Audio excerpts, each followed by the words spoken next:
Subject যেটা হচ্ছে সেটা অঙ্কে কিন্তু 5% স্টুডেন্ট কিন্তু ফেল করে যাচ্ছে। হচ্ছে তোমরা কি করেছো, অনেকেই প্রশ্ন তুলে দিয়ে চলে আসো, অঙ্কের সমাধান না করে যে প্রশ্নটা তোমাদের দেওয়া হয়েছিল, বোর্ডের কোয়েশ্চেন করা হয়েছিল, সেই প্রশ্নটাই হুবহু করে দিয়ে চলে আসো। তো সেই জায়গায় তোমরা যদি সেই কাজটা করো, সেখানে তোমাদের নম্বরটা দেবো কিভাবে আমরা টিচাররা? বা কি থেকে তুমি যদি অঙ্ক অ্যাটেন্ড করে আসো, সেক্ষেত্রে অঙ্কটা যদি ভুল হয়ে যায় শেষে দিয়ে গিয়ে, তাও কিন্তু তোমাকে নাম্বার দেওয়া হবে। কারণ একটা বিষয়, কম বিষয় না, কিন্তু 10 থেকে 15 জন ফেল করে যাচ্ছে। কিন্তু সাপোর্টের ফেলের সংখ্যা খুবই কম।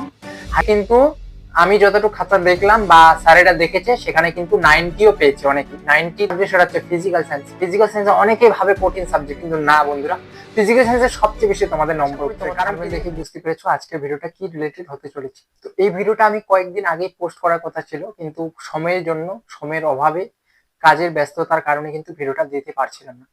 তো অনেকটাই দূর সংবাদ ভিডিও এটা, আর অনেকের জন্য খুশির খবর। স্কুল বোর্ড এবং হাই মাদ্রাসা বোর্ড উভয়ের জন্য এই ভিডিওটা। তো অবশ্যই কিন্তু ভিডিওটি কন্টিনিউ দেখবে, কোথায় স্কিপ করবে না, তোমাদের জন্য খুব হেল্পফুল হবে। থাম্বনেল দেখেই তোমরা বুঝে গেছো যে কি বিষয়টা নিয়ে আলোচনা করছি। প্রথমে আলোচনা করব আমরা যারা স্কুল বোর্ড থেকে মাধ্যমিক পরীক্ষা দিয়েছো তোমরা। তো দেখো, বেশিরভাগ, আমি কি বলেছি থাম্বনেলে, যে বেশিরভাগ স্টুডেন্ট কিন্তু ফেল করছে তিনটা সাবজেক্টে, মাধ্যমিক বোর্ডের ক্ষেত্রে বিশেষ করে। তো 1 নম্বর সাবজেক্ট যেটা হচ্ছে সেটা অঙ্কে কিন্তু 5% স্টুডেন্ট কিন্তু ফেল করে যাচ্ছে। কেন অঙ্কে ফেল করছে সেটা অবশ্যই আলোচনা করব। 1 নম্বর কারণ হচ্ছে, অনেকে কি করেছে, অঙ্কের সাদা খাতা জমা দিয়ে চলে আসে, সেখানে কোনো অঙ্কই করেনি, এমসিকিউ করে দিয়ে চলে আসছে। এখন তোমরা যদি জায়গাটা ফাঁকা করে আসো, টিচাররা তো নম্বর দেওয়ার জন্যই বসে আছে, আমরা তো নম্বর দেওয়ার জন্যই বসে আছি, কিন্তু তোমরা সেই জায়গাটুকু আমাদের চান্স দিচ্ছ না যে আমরা নম্বরটা দিই তোমাদের। একদম ব্ল্যাঙ্ক খাতা দিয়ে আসে, সাদা খাতা দিয়ে চলে আসছে জমা। তো সেক্ষেত্রে কিন্তু তাকে পাস করানো সম্ভব না সেরকম স্টুডেন্ট। আমার কাছে মোটামুটি 400টি খাতা এসেছে, তার মধ্যে যদি আমি সব খাতা নাও দেখি, 200টার মতো দেখা হয়ে গেছে। তো তার মধ্যে কিন্তু যেটা আমি আলোচনা করলাম স্যারের সাথে, তো সেখানে কিন্তু 10 থেকে 15 জন স্টুডেন্ট কিন্তু ফেল করে যাচ্ছে। এখনো কিন্তু খাতা দেখা তোমাদের শেষ হয়নি, তার মধ্যে কিন্তু 10 থেকে 15 জন ফেল করছে। তার মানে বিষয়টা কিন্তু অনেক বড়, ভাবার বিষয়। এবার যারা ফেল করছে তারা তো নিশ্চয়ই জানে কেন ফেল করছে। 1 নম্বর কারণ আমি বললাম ফেলের, তোমরা সাদা খাতা জমা দিয়ে চলে আসো। 2 নম্বর কারণ যেটা দেখলাম আমরা, সেটা হচ্ছে তোমরা কি করেছো, অনেকেই প্রশ্ন তুলে দিয়ে চলে আসো, অঙ্কের সমাধান না করে যে প্রশ্নটা তোমাদের দেওয়া হয়েছিল, বোর্ডের কোয়েশ্চেন করা হয়েছিল, সেই প্রশ্নটাই হুবহু করে দিয়ে চলে আসো। তো সেই জায়গায় তোমরা যদি সেই কাজটা করো, সেখানে তোমাদের নম্বরটা দেবো কিভাবে আমরা টিচাররা, বা কিভাবে দেবে টিচাররা নম্বরটা, সেটা কিন্তু ভাবার বিষয় আছে। তো সেখানে কিন্তু সম্পূর্ণরূপে তারা শূন্য পেয়েছে। এবার তাদেরকে যদি গ্রেস মার্কস দেওয়া হয়, তাও কিন্তু পাস করানো সম্ভব নয়। কারণ সর্বোচ্চ গ্রেস মার্কস যদি আমরা বলি 5 থেকে 3-4 এরকম দেওয়া হয়। তো বেশিরভাগ 5 দেওয়া হয়, এর বেশি দেওয়া হয় না কিন্তু গ্রেস মার্কস। তো 5 নম্বর নিয়ে কি করবে, বাকি নম্বর দেওয়ার জায়গায় রাখেনি সেই স্টুডেন্ট, তো তাকে কিভাবে পাস করাবে? এই কারণে কিন্তু বেশি ফেল করে যাচ্ছে। তোমরা যদি কিছু কিছু অঙ্ক করে আসো, অঙ্কতে কিন্তু পার্ট বাই পার্ট নম্বর থাকে। আমি যদি বলি পরিমিতি, পরিমিতি থেকে তুমি যদি অঙ্ক অ্যাটেন্ড করে আসো, সেক্ষেত্রে অঙ্কটা যদি ভুল হয়ে যায় শেষে দিয়ে গিয়ে, তাও কিন্তু তোমাকে নাম্বার দেওয়া হবে, কারণ পার্ট বাই পার্ট নম্বর থাকে। দেখা গেল তোমার প্রথম দিকে ঠিক আছে অঙ্কটা, সেক্ষেত্রে তোমাকে 4-এর মধ্যে 2-3 কিন্তু খুব সহজেই দেওয়া হবে। শেষের দিকে ভুল গেলেও তোমাকে সম্পূর্ণরূপে 0 দেওয়া হবে না, অঙ্কতে কিছু হলেও নম্বর দেওয়া হবে। তো যারা কিছু করে আসছো, ঠিক আছে, অঙ্কটা অ্যাটেন্ড করে আসছো অন্তত, তাদেরকে কিন্তু নম্বর দেওয়া হচ্ছে, ঠিক আছে। এবং বেশিরভাগ স্টুডেন্টই কিন্তু 60%-এর উপরেই আছে, আবার বেশিরভাগ কিন্তু ফেলও করছে অঙ্কতে। এটা গেল অঙ্কের বিষয়। এবার 2 নম্বর সাবজেক্ট যেটাতে সবচেয়ে বেশি ফেল করছে, সেটা হচ্ছে ইংলিশে। এবার ইংলিশ একটা সহজ সাবজেক্ট, সেখানে কেন ফেল করছে, কি কারণে? অনেকে কি করছে, কোশ্চেন তুলে দিয়ে চলে আসছে, সেখানে আনসিন যেগুলো দেওয়া আছে উত্তর না লিখে সেই কোশ্চেন গুলি তুলে দিয়ে চলে আসে, কি জানি না ভুলভাল লিখে আসে, আমরা যেটা আলোচনা করলাম। তো সেই কারণে কিন্তু অনেকে ফেল করে যাচ্ছে। প্লাস অনেকেই কিন্তু যে রাইটিং স্কিল গুলো আছে সেগুলো অ্যাটেন্ড করেনি, তিনটাই একদম ব্ল্যাঙ্ক ফাঁকা দিয়ে চলে আসছে, সেগুলো অ্যাটেন্ড করেনি, সেই কারণে কিন্তু ফেল করে যাচ্ছে। অনেকে কিন্তু মানে কি যে লিখেছে গুছিয়ে লেখেনি, বেশিরভাগ কি আংফাং লিখে গেছে খাতার মধ্যে, সে নিজেও জানি না। আর আদ্রও টিচাররা কিভাবে বুঝতেছে সেটা আমিও বলতে পারবো না, কিন্তু যতটুকু কথা হলো, সেই ইংলিশেও কিন্তু 10 থেকে 15 জন করে ফেল করছে। এখন যেটা আমাদের স্যার বললে, ইংলিশের স্যার এখনো কিন্তু সম্পূর্ণ খাতা দেখে শেষ করতে পারেননি।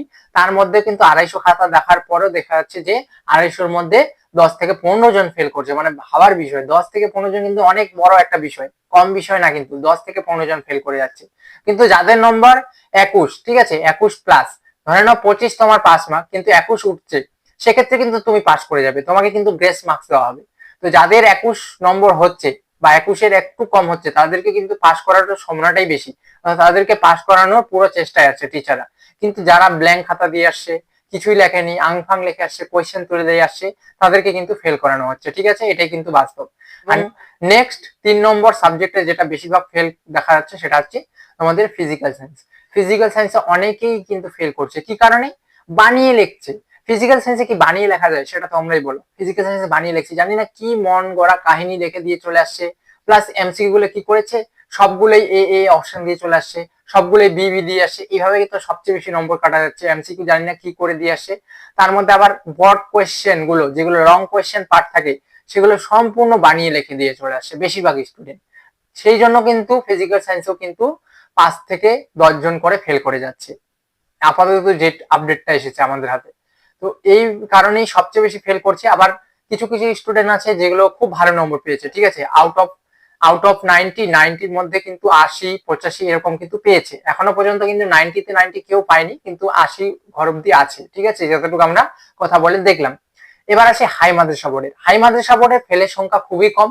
হাই মাদ্রাসা বোর্ডের সবচেয়ে বেশি নম্বর উঠতেছে তোমাদের অঙ্কে। অঙ্কে কিন্তু আমি যতটুকু খাতা দেখলাম বা স্যারেরা দেখেছে, সেখানে কিন্তু 90ও পেয়েছে, অনেকেই 90 থেকে 90 পেয়েছে। অর্থাৎ 90-র মধ্যে তোমাদের এক্সাম 90 কিন্তু পেয়েছে, অনেক স্টুডেন্ট কিন্তু 90 পেয়ে গেছে। বেশিরভাগ স্টুডেন্ট কিন্তু 60%-এর উপরে আছে। এবার কিন্তু হাই মাদ্রাসা বোর্ডের রেজাল্ট খুব ভালো হতে চলেছে। অর্থাৎ হাই মাদ্রাসা বোর্ডে যে কোশ্চেন হয়েছিল লেভেল, এবার খুব সহজ হয়েছিল, মডারেট বলতে গেলে সহজ থেকে মডারেট, টাফ কোশ্চেন করা হয়নি, সেই জন্য কিন্তু নম্বর খুব ভালো আসতেছে। এবার তোমাদের হাই মাদ্রাসা বোর্ডের সবচেয়ে বেশি নম্বর উঠবে অঙ্কতে।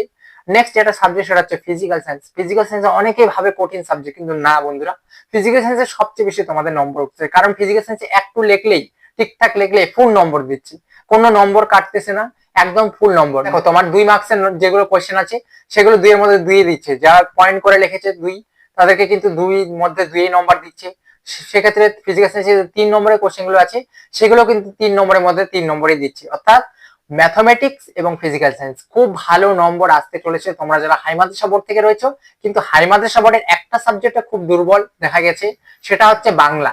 বাংলাতে অনেকে কিন্তু কম নম্বর পাচ্ছে, বাংলাতে ফুল নম্বর দেওয়া হচ্ছে না। রচনা জানি না কি করেছে, রচনায় 4-5টা পয়েন্ট লিখে দিয়ে চলে আসছে, যেখানে 10-এর মধ্যে 8 থেকে 10টা পয়েন্ট লেখা উচিত ছিল। আমরা যেটা স্যারের কাছে আলোচনা করে দেখলাম, সেখানে রচনা ঠিকঠাক লেখনি তোমরা। বড় কোয়েশ্চেন গুলোর ক্ষেত্রে কিন্তু নম্বর অনেকই কম পাচ্ছ।